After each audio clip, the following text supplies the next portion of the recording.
que uma pesquisa realizada pela Fiocruz sobre as crianças brasileiras mostrou que elas estão mais altas e acima do peso, em linha com uma tendência já percebida por estudos feitos entre as décadas de 50 e 80. A nova pesquisa revelou que as crianças no Brasil estão 1 centímetro mais altas. O levantamento teve como base dados de mais de 5 milhões de brasileiros de 3 a 10 anos, nascidos entre 2001 e 2014. Mas o crescimento da altura foi acompanhado por um outro fator, o aumento do peso. Entre as meninas, a alta foi de 0,04 kg por metro quadrado. Para os meninos, o ganho foi maior, de 0,06 kg por metro. Essa diferença se repete quando se fala em obesidade. A incidência passou para 4,5% entre os meninos, enquanto entre as meninas avançou 3,9%. E quem vai nos explicar mais sobre essa pesquisa é a doutora Aline Weber-Kuhn, endocrinologista do Hospital Moriá. Boa noite, doutora. Obrigado pela participação aqui conosco. Eu queria começar tentando entender o que isso pode significar, um aumento das crianças e um aumento do peso. O quão preocupante isso é? Boa noite a todos, obrigada pelo convite. Então, falando em relação à parte de altura, o que a gente consegue ver, né? No decorrer isso reflete a saúde em geral, né? Então, as mães agora estão mais assistidas pelo sistema de saúde, saneamento básico, educação da própria mãe e, consequentemente, isso causa um crescimento das crianças. Em relação à obesidade, o que a gente consegue inferir? Que provavelmente é o acesso aos alimentos ultraprocessados. Associado a isso, que eles inferem também muito no artigo, em relação o estudo ele mostra muito a população brasileira de baixa renda, né? Eles inferem também como uma inatividade física da população jovem aí, inferindo em relação a essa questão do peso.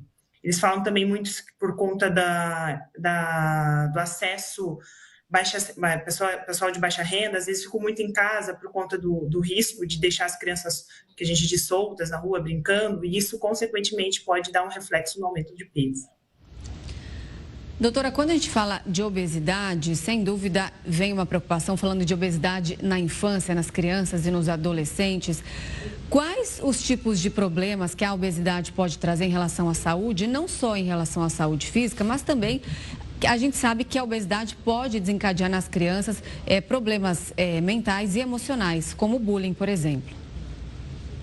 Isso a gente vê muito, então o bullying está presente, a gente consegue ver transtornos alimentares que desenvolvem aí conforme o tempo vai passando, transtornos depressivos, e assim como consequentemente em relação à saúde, diabetes, riscos cardiovasculares aumentados, hipertensão, então todas as comorbidades decorrentes do excesso de peso estão vinculadas a isso. E fazendo até um paralelo com o ganho de peso na fase adulta, dizem que é muito pior, ou há essa história de que é muito pior ter a obesidade no período da criança do que na fase adulta. Isso tem um fundo de verdade? Ou seja, adequar hábitos alimentares corretos para a criança vai fazer um adulto muito mais saudável? Isso.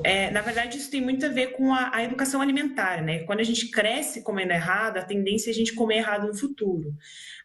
Claro que a gente sabe que tem crianças e a parte genética aí está muito vinculada também com a obesidade infantil em pacientes que teriam essa carga genética, mas o que você come hoje é o que você vai comer no futuro. Então, a educação da saúde alimentar brasileira tem que começar na fase da criança ainda, para levar isso para o futuro. A gente fala aqui só da parte de alimentação em relação à obesidade, mas não podemos esquecer também do sedentarismo, que isso também faz parte e a obesidade é consequência.